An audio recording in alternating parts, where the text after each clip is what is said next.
some people take the religion of Islam or the madhab of Ahlulbayt as a bunch of cultural activities or a bunch of rituals practiced in special seasons. So you find those individuals present, engaging during the 10 days of Muharram. Some people not the 10 days, the last 2-3 nights. Some people only on the day of Ashura. And maybe 1 or 2 nights in the month of Ramadan. And this is what they define themselves as the followers of Ahlul Bayt. I believe that following the Ahlul Bayt is a much more broad discipline.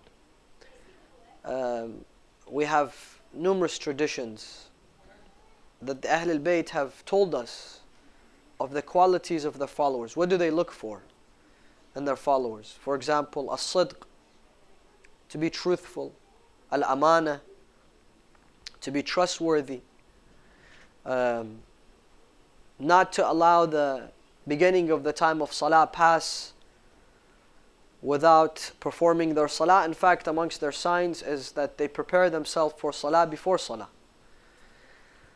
One of the great companions of Amir al-Mu'mineen by the name of Hammam, he came to Amir al-Mu'mineen and he said, Ya Amir al-Mu'mineen, sifli al-muttaqeen, define for me the pious and the righteous. And of course, amongst the very first qualities and characteristics of the followers of Ahlul Bayt is taqwa. Because it is the personification of Iman, a mu'min. So the Imam began to define the qualities of the muttaqeen for Hammam. He said, Sifli al-muttaqeen ka'anni arahum, so that I would know how they look, how they appear, how they live, how they conduct themselves, how they conduct their affairs. And of course, Amir al-Mu'mineen, he has a very long sermon describing the muttaqeen. And amongst his beautiful words is that وَأَمَّا اللَّيْلِ, and during the night, صَافُونَ أَقْدَامَهُمْ يُرَتِّلُونَ الْقُرْآنَ تَرْتِيلًا, and they recite the Qur'an in a beautiful manner.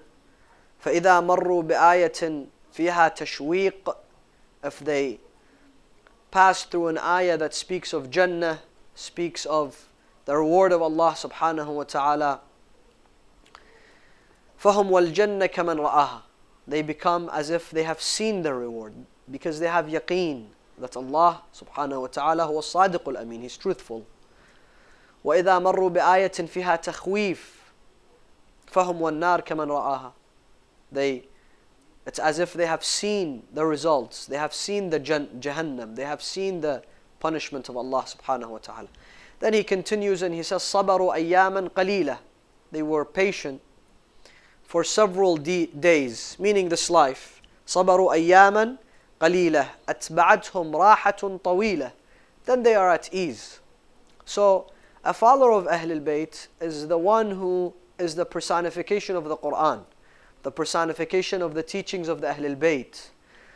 He resembles the Ahlul Bayt in his mannerism. However, we cannot deny that there is a special blessing in the majalis of Imam Hussein.